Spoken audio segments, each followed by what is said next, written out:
ವಿರಾಟ್ ಕೊಹ್ಲಿ ಅವರ ಪಬ್ ಮೇಲೆ ಎರಡನೇ ಬಾರಿ ರೇಡ್ ಆಗಿದೆ.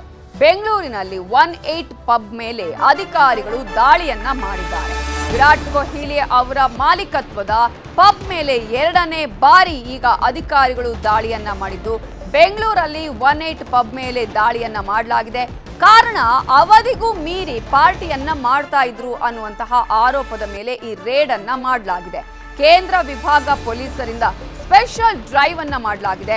ಅವಧಿ ಮೀರಿ ಪಬ್ ನಡೆಸ್ತಾ ಇದ್ದವರ ಮೇಲೆ ದಾಳಿಯನ್ನ ಮಾಡಲಾಗಿದ್ದು, ಸುಮಾರು 15 ಪಬ್ಗಳ ವಿರುದ್ಧ ಎಫ್ಐಆರ್ ಅನ್ನ ದಾಖಲಿಸಲಾಗಿದೆ. ಇದರಲ್ಲಿ ಕೊಹ್ಲಿ ಮಾಲೀಕತ್ವದ 18 ಪಬ್ ಕೂಡ ಸೇರಿದೆ. ಕೊಹ್ಲಿ ಮಾಲೀಕತ್ವದ 18 ಪಬ್ ಸೇರಿದಂತೆ 15 ಪಬ್ಗಳ ಮೇಲೆ ದಾಳಿಯನ್ನ ಮಾಡಲಾಗಿದೆ. ಎಫ್ಐಆರ್ ದಾಖಲಾಗಿದೆ. ಅದೇ ರೀತಿಯಾಗಿ ಕೊಹ್ಲಿ ಮಾಲೀಕತ್ವದ ಪಬ್ ಮೇಲೆ ಜುಲೈ 9ರಂದು ಕೂಡ ದಾಳಿ ಆಗಿತ್ತು. ಆ ದಾಳಿ ಆದ ನಂತರ ಎಫ್ಐಆರ್ ದಾಖಲಾಗಿತ್ತು.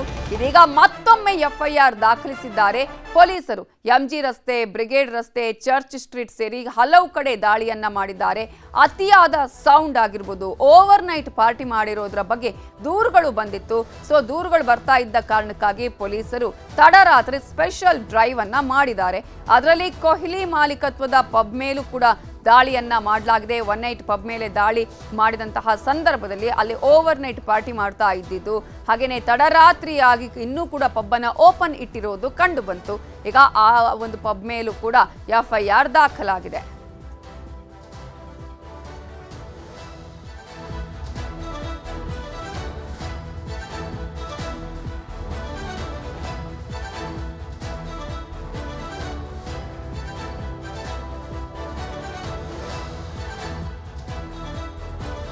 ಇದರ ಬಗ್ಗೆ ಇನ್ನಷ್ಟು ಡೀಟೇಲ್ಸ್ ಅನ್ನ ಕೊಡೋದಕ್ಕೆ ನಮ್ಮ ರಿಪೋರ್ಟರ್ ಮುನಿರಾಜು ಈಗ ನೇರ ಸಂಪರ್ಕದಲ್ಲಿ ಜಾಯ್ನ್ ಆಗಿದ್ದಾರೆ. ಮುನಿರಾಜು, ಜುಲೈ 9ರಂದು ಕೂಡ ಕೊಹ್ಲಿ ಮಾಲೀಕತ್ವದ ಪಬ್ ಮೇಲೆ ದಾಳಿಯನ್ನ ಮಾಡಲಾಗಿತ್ತು, ಎಫ್ಐಆರ್ ದಾಖಲಾಗಿತ್ತು. ಆದ್ರೂ ಕೂಡ ಅಲ್ಲಿದ್ದಂತಹ ಸಿಬ್ಬಂದಿಗಳು ಯಾರು ಕೂಡ ಇದರಿಂದ ಪಾಠ ಕಲ್ತಿಲ್ವಾ? ಹೇಗೆ ನಿನ್ನೆ ಯಾವ ರೀತಿಯ ಸ್ಪೆಷಲ್ ಡ್ರೈವ್ ನಡೆಸಲಾಗಿತ್ತು? ಎಫ್ಐಆರ್ ಅಲ್ಲಿ ಏನೆಲ್ಲ ಅಂಶಗಳು ಉಲ್ಲೇಖ ಆಗಿದೆ?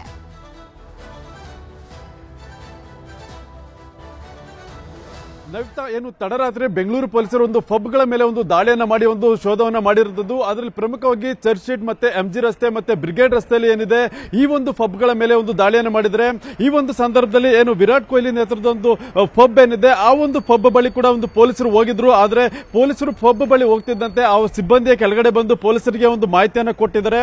ಏನು ಈ ಒಂದು ಪಬ್ ಮೇಲೆ ಕಳೆದ ವಾರವೇ ಒಂದು ಎಫ್ಐಆರ್ ಅನ್ನು ಕೂಡ ಪೊಲೀಸರು ದಾಖಲು ಮಾಡಿಕೊಂಡು ಒಂದು ಶೋಧವನ್ನು ಕೂಡ ಮಾಡಿದ್ರು.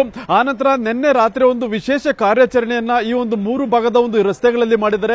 ಅದರಲ್ಲಿ ಪ್ರಮುಖವಾಗಿ ಚರ್ಚ್ ಸ್ಟ್ರೀಟ್ ಮತ್ತೆ ಬ್ರಿಗೇಡ್ ರಸ್ತೆ ಏನಿದೆ ಈ ಒಂದು ರಸ್ತೆಗಳಲ್ಲಿ ಇದ್ದಂತಹ ಪಬ್ಗಳಲ್ಲಿ ಅವಧಿ ಮೀರಿ ಒಂದು ಪಾರ್ಟಿಯನ್ನ ಮಾಡೋದಕ್ಕೆ ಒಂದು ಅವಕಾಶ ಮಾಡಿಕೊಡ್ತಾ ಇದ್ದಾರೆ. ಮತ್ತೆ ಅತಿ ಹೆಚ್ಚು ಸೌಂಡ್ ಅನ್ನು ಕೂಡ ಕೊಡ್ತಾ ಇದ್ದಾರೆ ಅಂತ ಹೇಳಿ ಸಾಕಷ್ಟು ದೂರುಗಳು ಬಂದಿದ್ದರಿಂದ ಬೆಂಗಳೂರಿನ ಕೇಂದ್ರ ವಿಭಾಗ ಪೊಲೀಸರು ಈ ಒಂದು ಪಬ್ಗಳ ಮೇಲೆ ಒಂದು ರೈಡ್ ಅನ್ನ ಮಾಡಿ ಒಂದು ಶೋಧವನ್ನು ಕೂಡ ಮಾಡಿದ್ದಾರೆ.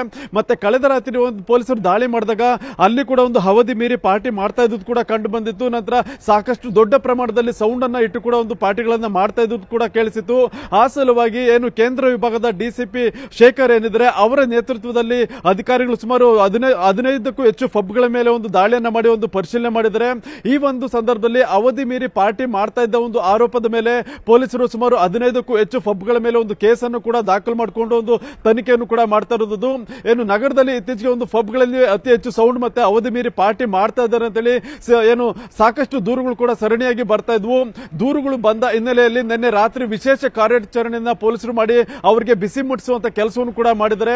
ಅದರಲ್ಲಿ ವಿರಾಟ್ ಕೊಹ್ಲಿ ನೇತೃತ್ವದ ಒಂದು ಪಬ್ ಕೂಡ ಸೇರಿದ್ದು. ಆ ಒಂದು ಪಬ್ಗೆ ಪೊಲೀಸರು ಹೋಗುವಂತ ಸಂದರ್ಭದಲ್ಲೇ ಅವರೇ ಸಿಬ್ಬಂದಿಯ ಕೆಳಗಡೆ ಬಂದು ಪೊಲೀಸರಿಗೆ ಒಂದು ಮಾಹಿತಿಯನ್ನು ಕೊಟ್ಟು ಒಂದು ಪಬ್ ಅನ್ನು ಕ್ಲೋಸ್ ಮಾಡ್ತಿರೋ ಬಗ್ಗೆ ಒಂದು ಮಾಹಿತಿಯನ್ನು ಕೊಡ್ತಾರೆ.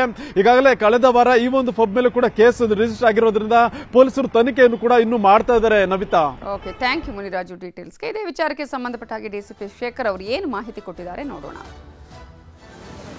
ನಮ್ಮ ಕೇಂದ್ರ ವಿಭಾಗದಲ್ಲಿ ಏನೋ ವಾಣಿಜ್ಯ ಚಟುವಟಿಕೆಗಳು, ಬಾರ್ಸು, ರೆಸ್ಟೋರೆಂಟ್ಸು, ಪಬ್ಸು ರಾತ್ರಿ ಅವಧಿ ಮೀರಿ ಕರ್ತವ್ಯ ನಿರ್ವಹಿಸ್ತಾ ಇರ್ತಾರೆ, ಕೆಲಸ ಮಾಡ್ತಾ ಇರ್ತಾರೆ, ಸಾರ್ವಜನಿಕರಿಗೆ ತಮ್ಮ ಸೇವೆಯನ್ನು ಒದಗಿಸ್ತಾ ಇರ್ತಾರೆ ಅಂತೇಳಿ ದೂರಿನ ಹಿನ್ನೆಲೆಯಲ್ಲಿ ಸುಮಾರು 15 ದಿನದಿಂದ ನಾವು ವಿಶೇಷ ಕಾರ್ಯಾಚರಣೆ ಕೈಗೊಂಡಿದ್ದೇವೆ. ಹಲವು ರೆಸ್ಟೋರೆಂಟ್ಸು, ಬಾರ್ಸ್ಗಳ ಮೇಲೆ ಪ್ರಕರಣಗಳನ್ನು ಕೂಡ ದಾಖಲಿಸಿದ್ದೇವೆ. ಪ್ರತಿದಿನ ನಮ್ಮ ಒಂದು ಕೇಂದ್ರ ವಿಭಾಗದಲ್ಲಿ ನೈಟ್ ರೌಂಡ್ ಆಫೀಸರ್ಸ್ಗೆ ನಾನು ಕಡ್ಡಾಯವಾಗಿ ಎಲ್ಲ ಏನು ಈ ಥರ ನ್ಯೂಸೆನ್ಸ್ ಆಗ್ತಕ್ಕಂಥ ಪ್ಲೇಸ್ಗಳಿಗೆ ಫ್ರೀಕ್ವೆಂಟಾಗಿ ವಿಸಿಟ್ ಮಾಡಬೇಕು. ಯಾವ ಯಾವ ಸ್ಥಳಗಳಲ್ಲಿ ಸರ್ಕಾರ ನಿಗದಿಪಡಿಸಿರ್ತಕ್ಕಂಥ ಅವಧಿ ಮೀರಿ ಏನು ತಮ್ಮ ಸೇವೆಯನ್ನು ಒದಗಿಸ್ತಾ ಇರ್ತಕ್ಕಂಥ ಬಾರ್ಸ್ ರೆಸ್ಟೋರೆಂಟ್ ಇರ್ಬೋದು, ಅದರ ಮೇಲೆ ಕಠಿಣ ಕ್ರಮ ಕೈಗೊಳ್ಳೋಕ್ಕೆ ನಾವು ಈಗಾಗಲೇ ಕಾರ್ಯಪ್ರವೃತ್ತರಾಗಿದ್ದೇವೆ. ಬೆಂಗಳೂರು ಕೇಂದ್ರ ವಿಭಾಗದಲ್ಲಿರ್ತಕ್ಕಂಥ ಎಲ್ಲ ಏನು ವಾಣಿಜ್ಯ ಚಟುವಟಿಕೆಗಳ ಮೇಲೆ ಸೂಕ್ತ ನಿಗಾವನ್ನು ನಾವು ಇಡ್ತಾ ಇದ್ದೇವೆ. ಎಲ್ಲರೂ ನೈಟ್ ರೌಂಡ್ ಅನ್ನು ಪಕ್ಕ ಮಾಡ್ತಾರೆ. ಏನು 1 ಗಂಟೆ ಸರ್ಕಾರ ನಿಗದಿ ಮಾಡಿ ಕನ್ನಡಿಗರ ಮೆಚ್ಚಿನ ನಿಮ್ಮ ನ್ಯೂಸ್ 18 ಕನ್ನಡ ಈಗ ವಾಟ್ಸ್ಆಪ್ನಲ್ಲಿಯೂ ಲಭ್ಯ. ಕರ್ನಾಟಕ ಮತ್ತು ದೇಶ ವಿದೇಶದ 360 ಡಿಗ್ರಿ ಸುದ್ದಿ ವಿವರವನ್ನ ನೀವು ನಿಮ್ಮ ಕೈ ಬೆರಳುಗಳಲ್ಲಿಯೇ ಪಡೆಯೋದಿಕ್ಕೆ ಈ QR ಕೋಡ್ ಅನ್ನ ಸ್ಕ್ಯಾನ್ ಮಾಡಿ. ನಮ್ಮ ಚಾನೆಲ್ ಅನ್ನ ಫಾಲೋ ಮಾಡಿ, ನೋಟಿಫಿಕೇಶನ್ ಆನ್ ಮಾಡಿ.